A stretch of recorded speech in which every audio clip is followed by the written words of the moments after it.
Energetics of glucose metabolism. Glycolysis is a metabolic pathway that converts one molecule of glucose to two molecules of pyruvate and generates two net molecules of ATP. The glycolytic pathway, consisting of 10 enzymatic reactions, can be divided into two stages: ATP investment and ATP earnings. Stage 1 requires the investment of ATP to generate phosphorylated compounds. These will be metabolized later in Stage 2, generating ATP.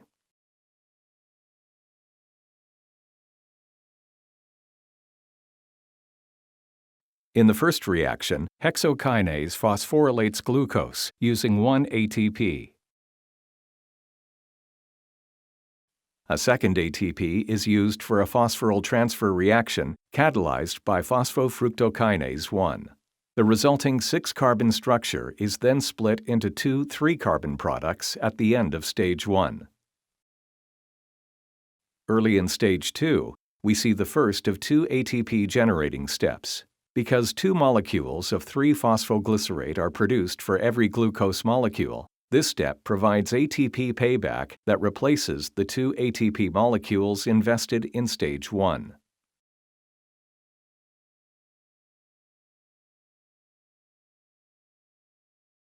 In the final reaction of glycolysis, pyruvate kinase catalyzes a second substrate-level phosphorylation, producing pyruvate. This step provides the ATP earnings in glycolysis by forming two net ATP molecules.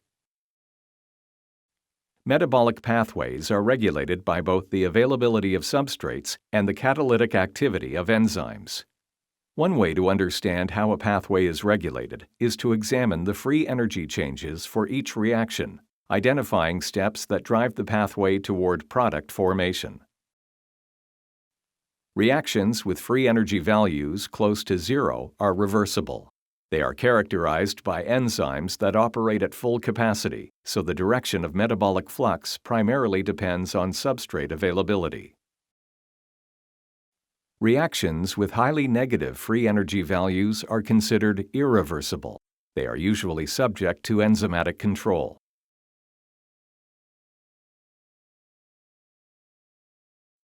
In glycolysis, 3 reactions are highly exergonic, with large negative free energy values. These are the reactions catalyzed by the enzymes hexokinase, phosphofructokinase 1, and pyruvate kinase. Reactions that are essentially irreversible in metabolic pathways are called rate-limiting steps because enzyme activity can be regulated to be low even when substrate levels are high.